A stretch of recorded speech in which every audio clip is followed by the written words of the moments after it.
Hey everyone, welcome to episode 4 of the Diamond Dudes. My name is Rob Bates. I'm the founder and editor of the Jewelry Wire, and I'm here with my two friends, Avi Krawitz, founder of the Diamond Press from Haifa, That's right. and Edahn Golan, a partner in Tenoris and an independent analyst. How you guys doing today? I'm good. Yeah. You're good. I was saying it looks like it's raining outside Avi's window, but he says it's not. No, it's the middle of summer in the Middle East. So It's it's about 32 degrees Celsius, but I wouldn't mind a bit of rain, to be honest. But we're already talking about the weather. Is the diamond industry so slow?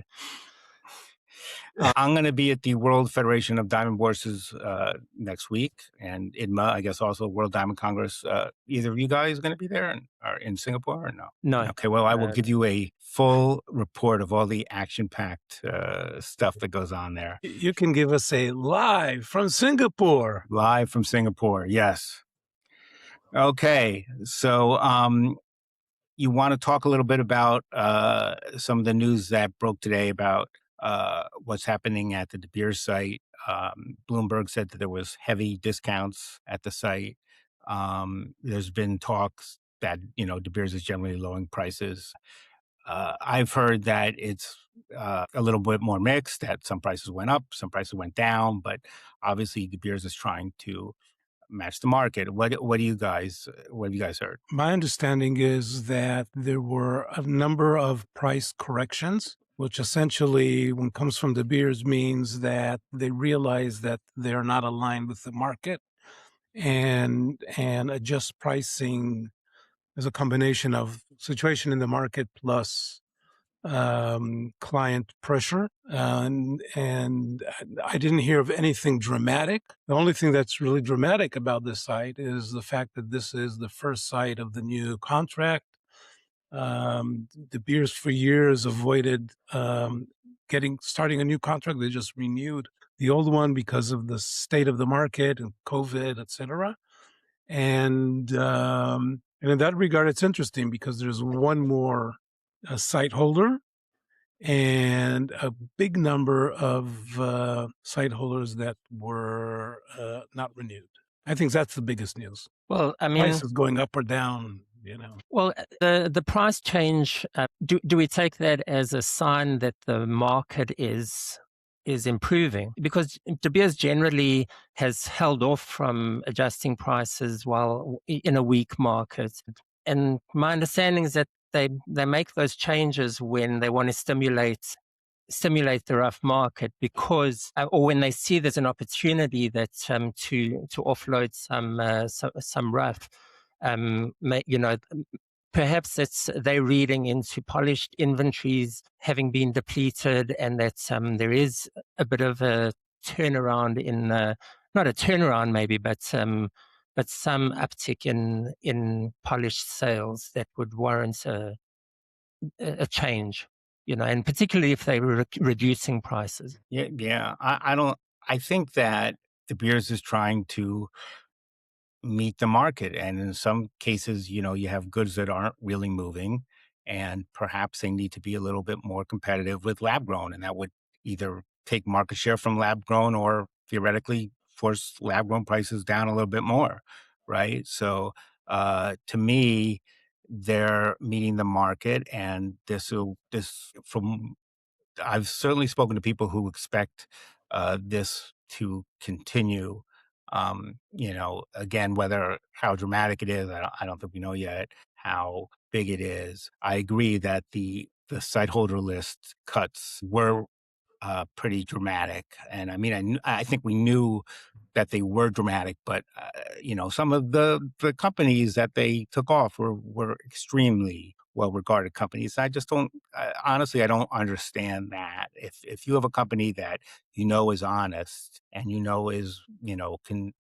is buying goods and can get rid of them in an efficient way, like why go to a company when so many of the big companies in the past, at least, have ended up with major problems. So personally, this whole thing about cutting Sightholders every 5 years. I mean, I get it. I understand it. You save money. You have less goods. I mean, I understand the logic to it, but I think, you want the people who are decent to stay in this industry. No, I think, first of all, I don't think that pricing has anything to do today with lab grown. Lab grown is a constant part of the market today, and everybody knows where demand is. So pricing is, there are clearly two very different markets here. I mean, I don't see any connection.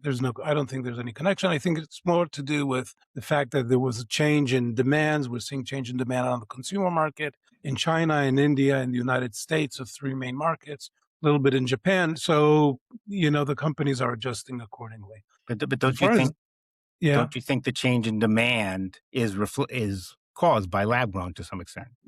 yeah, but they're not fighting with lab grown. They are looking at the products that they have and try to understand how that's the best way to sell it and at what price, right? Right. It, The reduction in rough prices isn't to be more competitive with lab grown. It's to better yeah, align completely. with the natural polished market. Yeah. Yeah. Right. I agree with that, but I don't think you can eliminate lab grown from that equation, right? Because No, I mean, if you look at the general economy, look at the price of gold, there's a lot of external forces yeah, that okay, always impacted, demand for luxury goods. But at the end of the day, when you're a producer, you look at how can you maximize your income, and so that's where it goes. But let's talk about cutting the Sightholder list.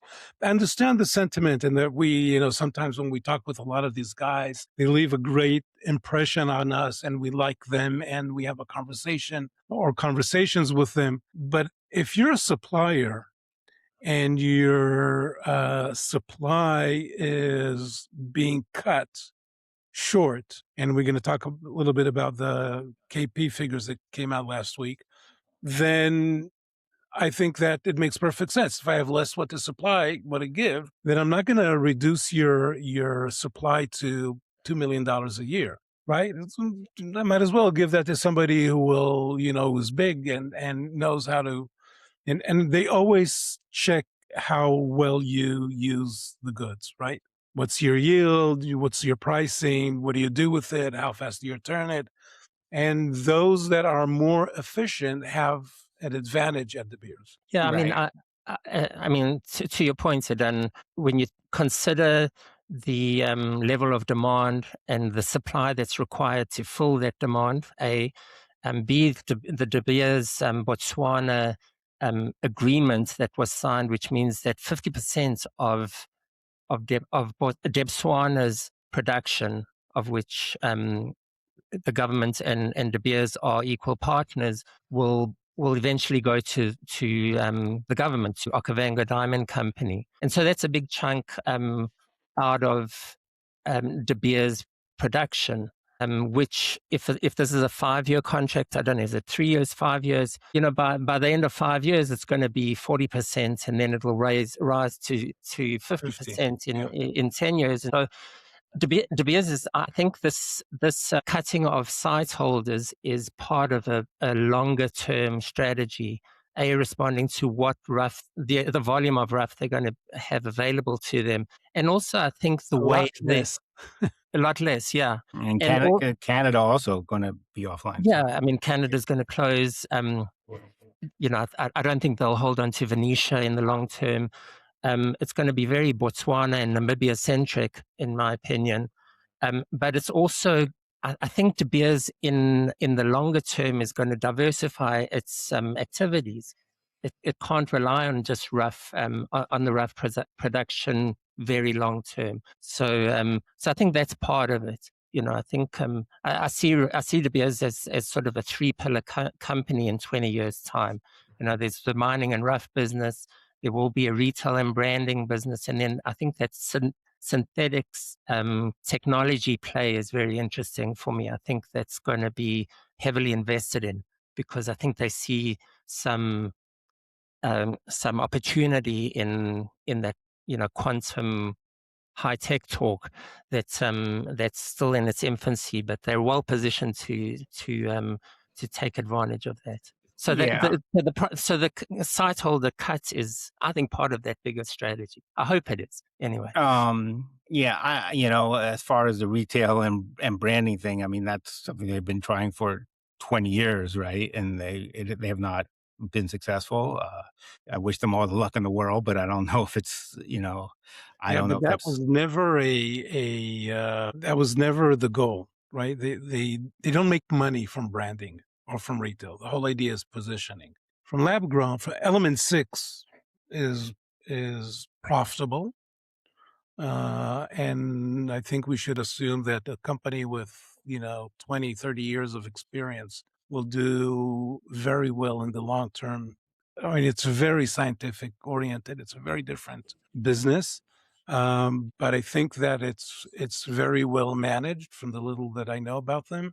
And there's so that's a source of income. The mines is another source of income, but retail and branding is just, in support of mining, essentially. I'm not sure I agree with you on that, Edahn. I think they have tried to make a profitable business out of it. Otherwise, they wouldn't. Otherwise, they'd have maybe Out of 5 what, the jewelry stores. store? Yeah, I think otherwise they'd have 5 stores. And secondly, and I think this was a massive mistake on their part, is renaming the brand De Beers London, because I think that London element diminishes the De Beers name for the long term. If it's going to be a brand, when rough mining runs out, why not just harness the strong name that they have and limit it to the City of London? I still do not understand that move. It's a business that is losing money. I mean, it's like cutting your wrists. I mean, Yeah, it's money is losing just money, but it flowing out doesn't have there. to. I don't I mean, I don't understand the retail business, but I don't No, but see why. look at the numbers. I mean, No, I know their numbers show a loss.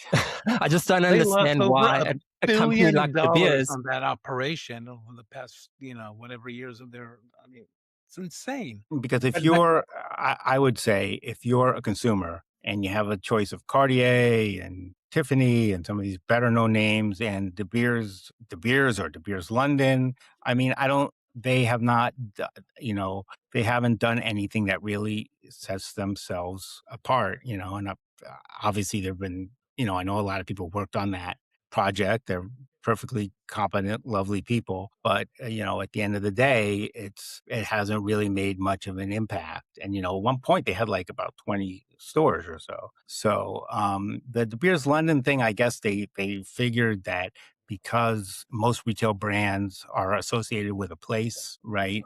De Beers London, like Tiffany New York, Cartier France, like De Beers London. I think that's the idea that they had. Yeah. But yeah, I don't necessarily understand the why they keep trying to do this. And I mean, it has been about 20 years that they've been trying to go into retail. So, but perhaps they think it might make them more attractive to a seller. yeah, there's always a hesitation. When do you leave a bit, right? De Beers as a company usually took very safe bets down the line. But when it gets to think about it, you need to, let's say they sell it. They can't sell it with a brand. And you just said accurately that the brand is the only thing that works for them because it's not the designs.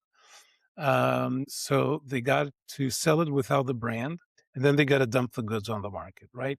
Which means that they're going to be selling at a discount at best and at a So loss. you dump their retail goods on the Yeah, market. I mean, Yeah. if you sell your But they're retail selling a business, brand. what are you Yeah, selling really, yeah. right? So, I mean, so either you shut it down or you sell it. If you sell it without the brand name, I mean, look at what happened to Rolls-Royce when they split the brand between different companies. One does engines and one does cars and one does, whatever. And, there's no, the Rolls-Royce brand was ruined by that. So if you are De Beers and you're African, you're very African, a very African company, then your look should be very African. Walk into a store, it's blue, there's nothing special about that.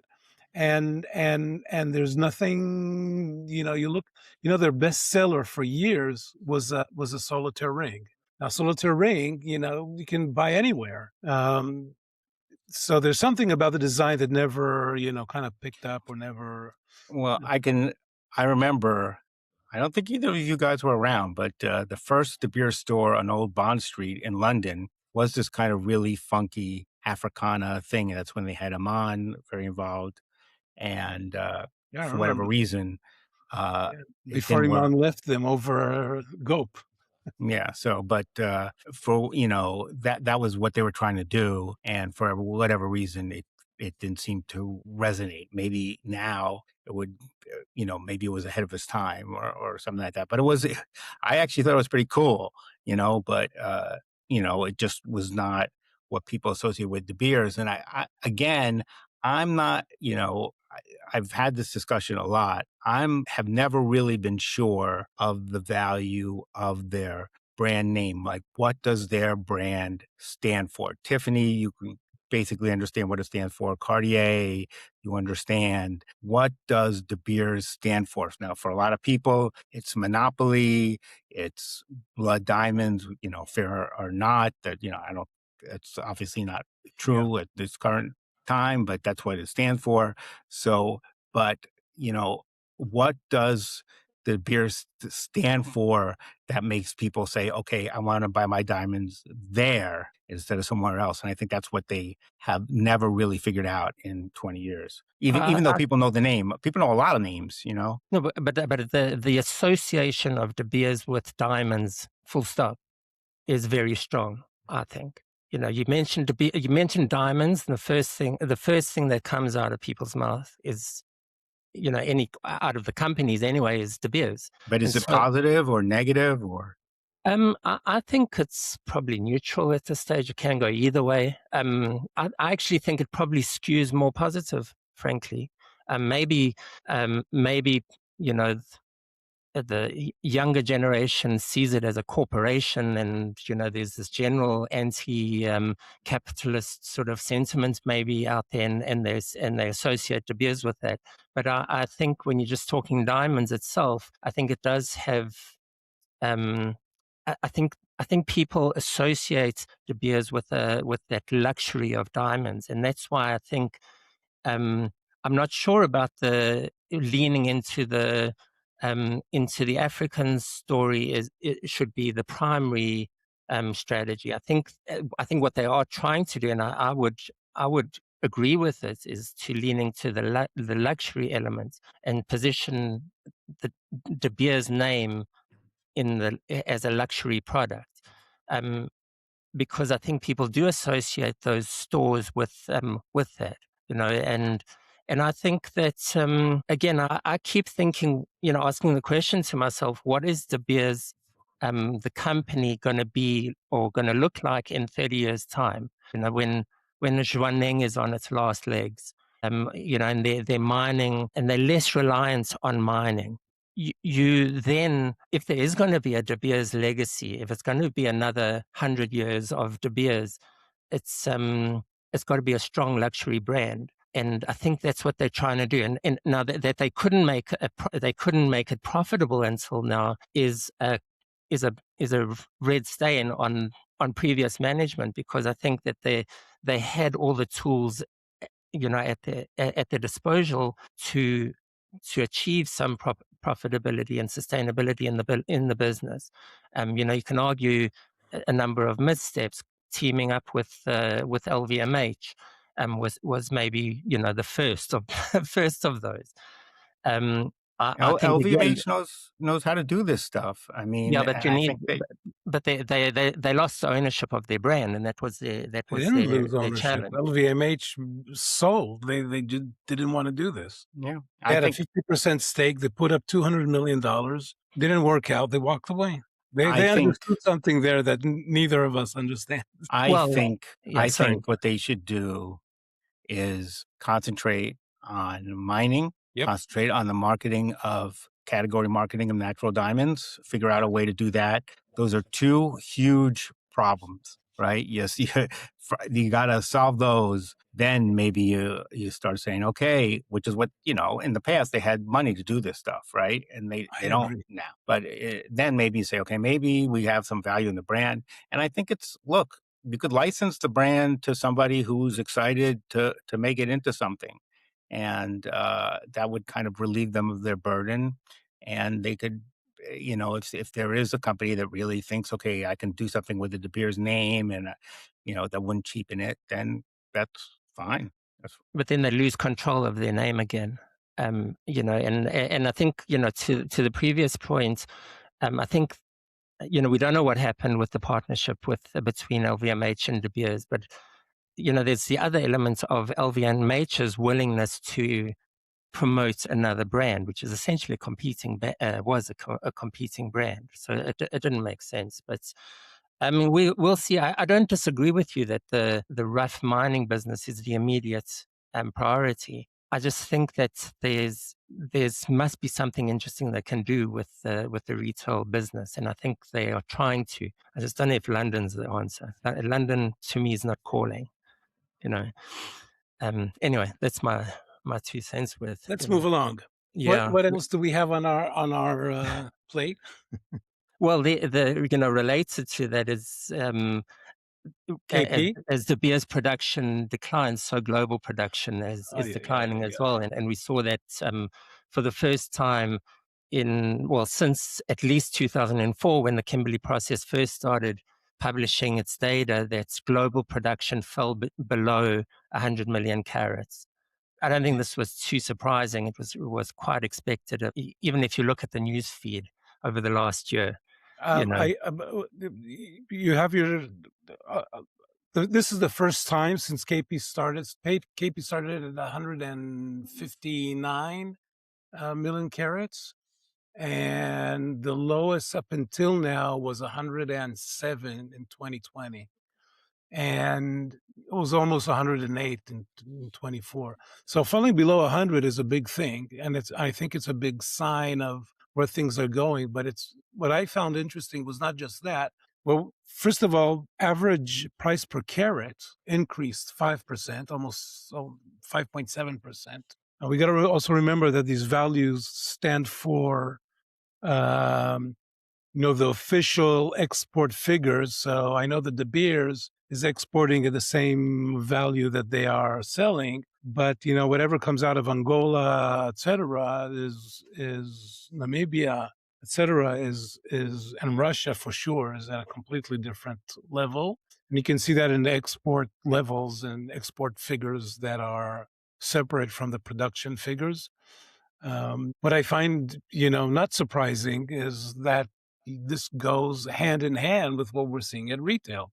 At retail, the average spending is up, and the unit sales are down, and production figures are very accurately reflecting that. And that is the biggest non-surprise in it all. Yeah, I mean, well, miners are limited in how they can respond to those retail trends, because they, run of mine is run of mine, but they can maybe target a higher value kimberlite. Absolutely. Well, it's not so easy and to bigger make mines, that shift. and bigger mines or bigger miners know how to do that. I mean, mid-sized companies like Lucara as well. They can shift to a different part of the mine because they know what's happening in the different pipes.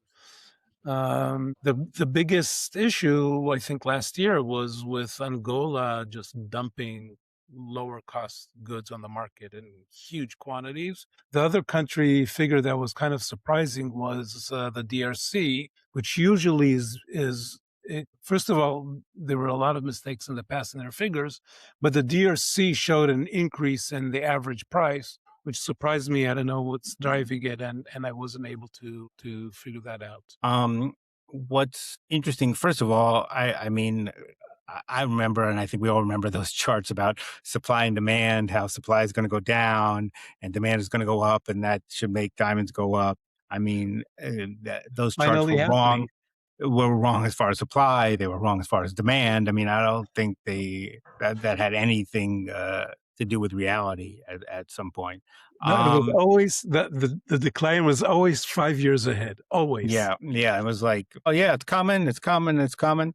Um, I would say that Angola obviously has come on strong as a huge player now, and I guess and obviously Russia is still in the market and is still selling quite a bit, um, and I guess I don't know if we'll ever get to a point going forward where we will get over 100 million again. This just seems like the new normal, that supply is going to keep I agree. decreasing. Unless a third mine is found in Angola. And in that case, we're talking about 20, 25-year process if it's found tomorrow, right? But even so, if the market can't handle those volumes, then it's better for a miner to put their mine on care and maintenance even than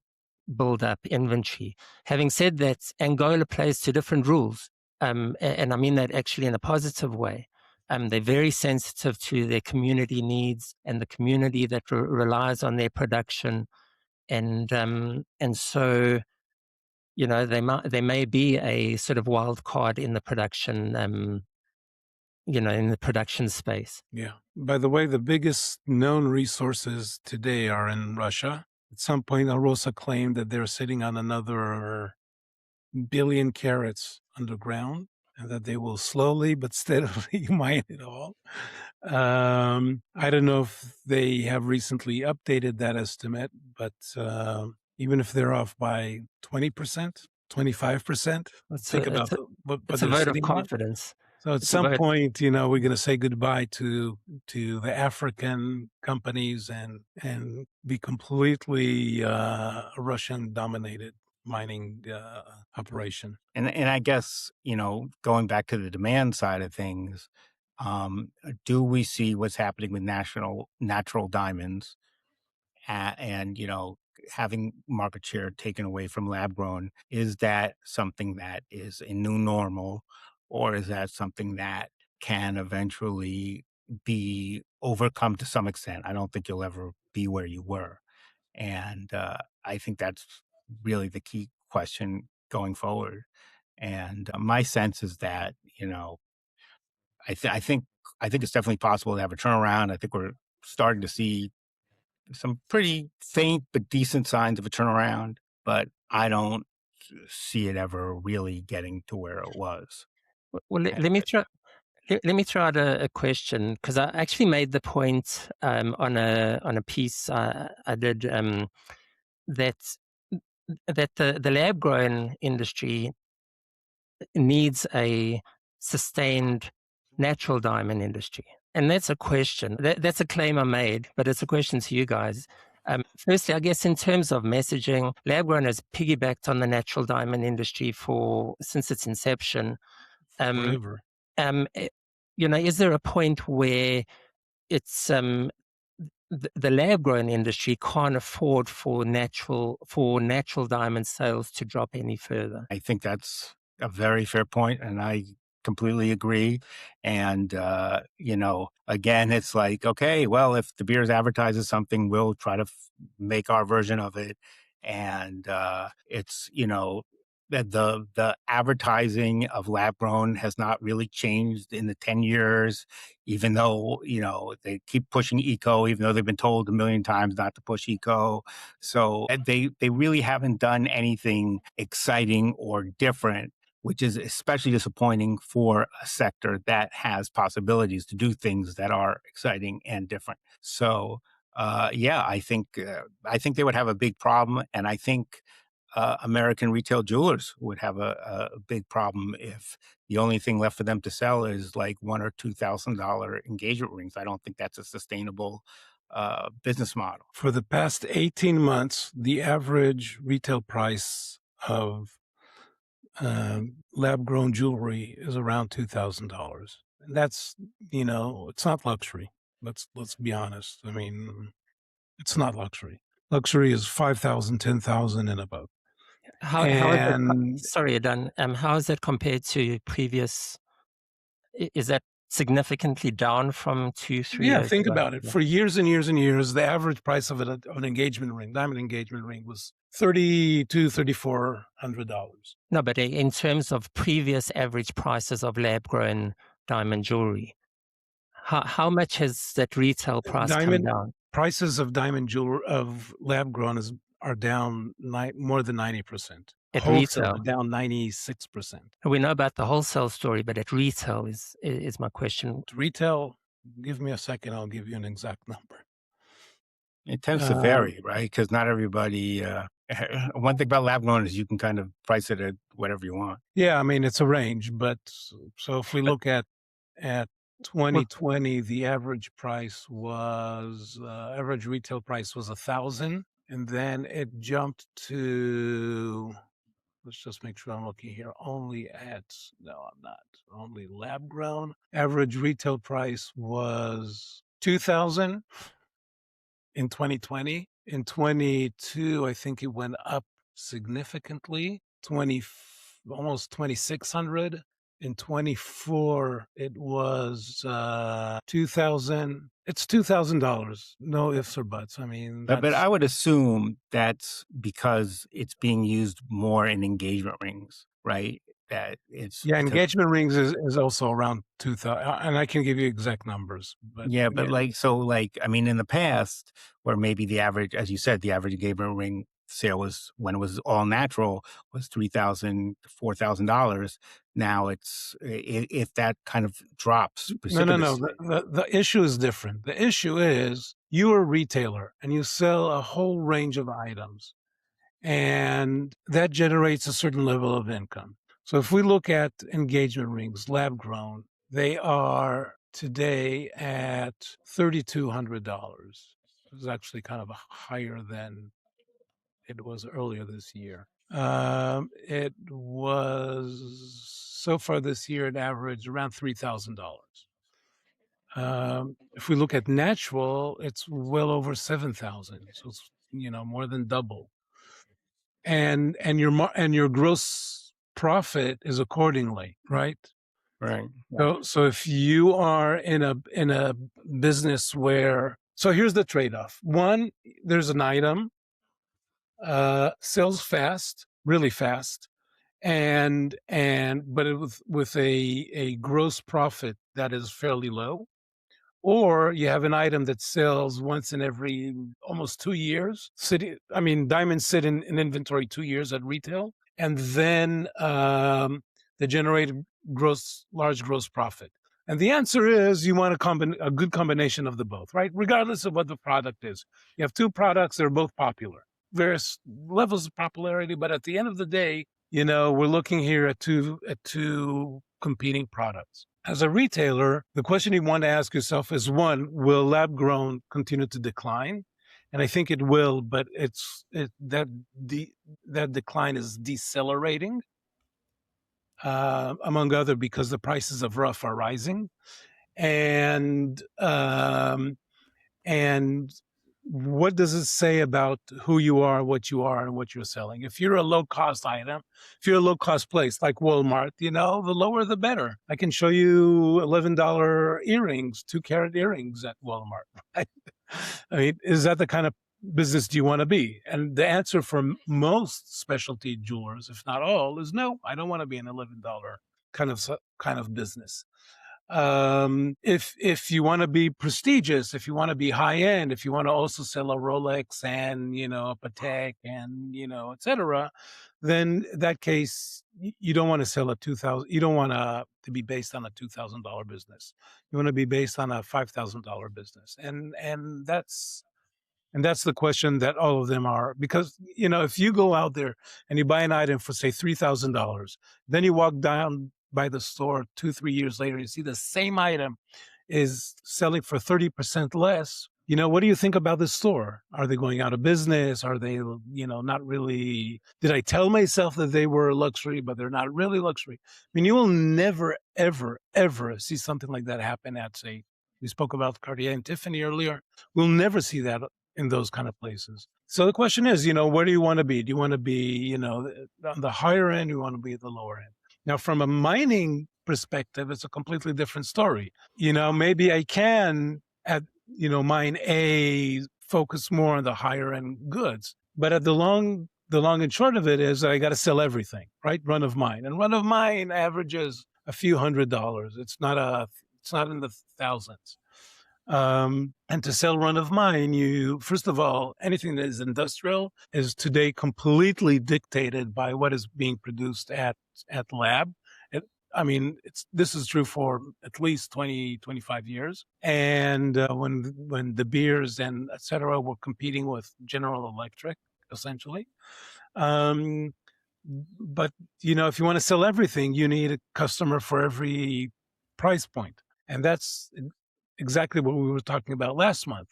That's why we have brown diamonds. That's why we have, storied diamonds, with a lot of inclusions, et cetera. Yeah, I would just say that, the kind of standard retail jeweler model is that you sell, a couple of big engagement ring sales and that makes your month, right? So now those engagement ring sales are a little lower.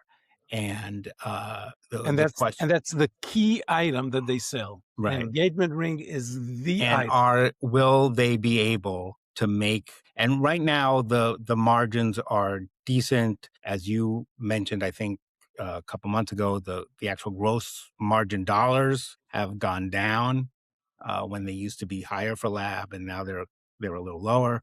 I think the question is, can they make up that money in another way? And that's I think the problem they're going to have. Yeah. But again, I think. By the way, I stand corrected. I said before there was $3,000 for an lab grown engagement ring. It's $2,500. And then there was different. There's always been different figures of the average price of an engagement ring, right? There was like the nod. No, but think about it. For years and years, for decades, it was around $32,000 to $34,000. Now, inflation, economic woes, successes, whatever it was. Gold price. It was the gold, exactly. So it was always very steady. So there's this discussion from the 80s, the 3-month salary, the 2-month salary. It was always in the matter of weeks in terms of average salary in the United States. But the result is that you now have two products that are completely priced differently, and they're not the same product by any stretch of the imagination. What is the disparity within the lab-grown space in terms of retail pricing? Because one of the arguments that we've heard and that I've been talking about is that that's where the disruption will take place, that consumers will get wind of the different price points for essentially the same product between Walmart, your independent jeweler, and wherever else. And so that'll bring those retail prices and margins down and shift sort of independence, at least jewelers, back into natural. Yeah, I think that's possible. I think when you're talking about a couple $100 difference is not as important as when Blue Nile was, a couple $1,000s cheaper. That's a lot more of something that really makes a difference. What Edahn mentioned this a little bit before, and I was going to mention this, is that it's not just a matter of people buying a $3,000 ring and then seeing a $3,000 lab grown, I should say, and then seeing it for $2,000. There are people who bought $20,000 lab growns, $17,000 lab growns, $15,000 lab growns, and now they're worth zero. Right. I know of somebody who spent $200,000 on a lab-grown jewelry item. Wow, that's crazy. Insane. It's insane. But Avi, I think I'm hearing your question and I'm thinking in a somewhat different direction as an answer. I think it raises the question of the social importance of engagement rings, because that $3,400, let's say 33, just as an average, the $3,300 kind of barrier was not just crushed after many years; it was just tumbled upon. And the question is, what does it say about the typical American couple? Are we getting to the point where a couple sits in the store and, they look at each other and asking, is she cheap? I mean, am I not the person that is actually, putting down the credit card? Is that person not willing to spend on me? I mean, there is a point where it's just, it's not costing enough. And the question is Well, if it's important. If it is important, then, the whole idea of sort of a dowry sort of thing is still there. If it's not important, what future does a diamond engagement ring, a natural diamond engagement ring, have? It's not there. I just want to say, we haven't said K-shaped so far in this podcast, but Don't spoil it. Don't yeah, spoil it. I know I ruined it, but look, I think young people or younger people or even people in their 30s and 40s, they're facing heavy gas prices, a future that is uncertain due to things like AI, and so in that way, lab grown kind of came around at a very, very good time. And I don't think it's I understand why people buy it. I mean, people want to save money, and even if they're taking a risk of something, not being worth something, I kind of get it. It's not, I despair of what's going on with some of the African countries, but it's a product that really I think is good for the moment, which is a time when unless you're in that kind of top of the K, that you want to save money. And I think in many ways, the natural industry is swimming against a very strong tide. That, it's not just about lab grown nomenclature and all the things that people fight about. I think that, there are larger forces that are making this thing rise in a way that perhaps nobody even expected. So I think it's going to be tough. And I think that's, again, we've talked about this, but desert diamonds is the whole idea of taking diamonds that were not considered perhaps attractive, or, that were not perhaps the considered the most exciting thing, and saying, well, their flaws and something like, that's what makes them beautiful, and that's what makes them interesting, and that's what makes them unique. And I think it's having some success because it aims at that demographic that, has to choose either between like a large kind of perfect lab grown or something that is not as attractive. And the idea behind this campaign is to take that thing that is perhaps not as attractive and to talk about what's unique and what's interesting about it and what's desirable about it. Well, I think it hinges not on the consumer but the retail jeweler and how they position each product. And I think, and including how they pitch, a campaign like Desert Diamonds.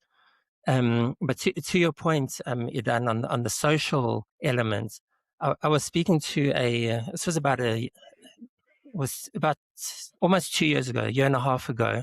I was interviewing a retail jeweler who who does both lab grown and natural. She does it in 2 separate stores. So she's got a lab grown store and her and a natural store. And I apologize, I forget the name of the jeweler. Constance. Yeah, exactly. Yeah. Constance. Pomelo, I think Pomelo. Something like that. Anyway, she made a wonderful point, or a very insightful point, that the lab-grown purchases are very female-driven. And so when a couple comes in for an engagement ring to the lab-grown, that element of the guy being cheap for buying lab-grown isn't considered, because they're purchasing it together, and she's driving the lab-grown. Excuse me. She's driving the lab-grown purchase. In the natural diamond store, it's different. It's more traditional. and at some point the woman takes a step back to let the male hero come in and pay for the natural diamond and spend what Two he very different approaches. yeah No, yeah I mean we discussed that, and I think last month that the way American consumers buy engagement rings today is very different than what they did, 5, 10 years ago. Definitely before COVID. So those are elements that are impacting. But the question is, where does it take us? Where do we go, and what kind of marketing is needed in order to address that and those changes? The economy is, so we won't use the K word, but the economy is being very kind to a large group of people and a lot less kind to an even larger group of people. So I saw, I think a week or so ago, a graph that showed that 1% of Americans own sitting the same amount of assets as the lower 80% or something like that. I mean, it's just mind boggling. But at the end of the day, that's the market that the majority of diamonds are sold into. So Yeah. like it or not, the diamond industry needs to address that. And I would take a little issue with the idea that it's all about retail positioning, because I know plenty of retailers who do not like the product, who don't want to sell the product, but feel they have to because people are coming in and asking for it, and it's a relatively easy sell. So Yeah. I yeah, Oh, I just think it's given the fact that we have a small group of upscale consumers, right, and a large group of consumers who perhaps don't have the purchasing power that they used to. I think that's really where lab grown is doing extremely well in that lower group, and it's going to be difficult to kind of turn that around. And that's why, again, I think that's why Desert Diamonds is smart, because it says, okay, you may not be getting something perfect, but you're getting something that's unique and interesting. natural. There you go. So Rob, Okay. the final question of the day is did you go to Taylor Swift's wedding? I was not invited, but I was invited, but I just couldn't make the time. no, I missed it. But is there like video from inside that there, or no? Yeah, I haven't I don't seen. really. So talking of Taylor Swift, what was the shape of her diamond? It was all The mine, engagement ring? correct? Well, wasn't it? I believe. Old mine? I Well, my believe so. question, I think it was, right? Okay, so let's take a look and see. No, and people are getting modern cuts recut into old mines because that's a huge market now. Yeah. So let's look at sales in June. Did I tell you guys And that also my lab grown in that design and style has also been off the roof, apparently. Yeah. Yeah. so we are looking And there's at really, as far as names that have like kind of cultural weight, that people like people who are perhaps a little older, like perhaps some of the people that I'm speaking with, um, but know her, and know who she's getting married to, and know some Yeah. of her music. I mean, there's really nobody who has that kind of currency right now, other than. yeah. So do you want to know the increase in Tell us. so the increase is Old Mine 500% in June, Well, there you go. followed by Asher, which doubled. I don't know how that happened, but apparently that's the case. And I think, again, it's about people looking for something perhaps a little unique. Yep. Though at some point when it becomes a trend, it's not that unique anymore. So So what are you guys looking out for in the next month? Rob, you're going to be in Singapore. I'll be in Singapore. What am I looking out for? Uh, We have a surprise for September, yes, we do have a surprise for September, which but it's a surprise, so we don't talk. we'll keep under wraps for now. Yes, Yeah, unlike Asia. I'll see what's going on in Singapore. I mean, I think these congresses are a good way to talk about things. I think right now everybody's really focused on demand. Everybody wants demand to increase, and I think that's where everybody needs to be laser focused It's in the the natural diamond WFDB. industry. They're going to be talking about arbitration and supporting, marketing. It's not traders per se. Yeah. Well, they have a program that Robbie that you're moderating, right? So within that conference elements, those all the topics that you can learn about on the Diamond Dudes will probably be repeated. Yes. Okay. Avi, what are you up to in the next couple of weeks? I'm just grinding along and working on my next research report, which will surprise you with the topic. But that's what's basically Something to do keeping with me busy at diamonds? the moment. Wait and see. Yeah. Okay, so Rob, the guy is talking with us about pearls and rubies. No, okay, all right.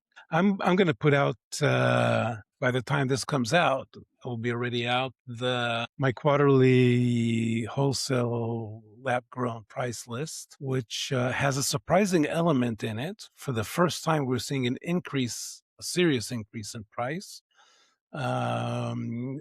It's 1 carat rounds, which is interesting because it's a weak item, right? Everybody's buying 2 carats, 3 carats. We're seeing an insane rise in 4 and 5 carats. 1 carats was kind of left behind. That's the one area where we hardly see any growth.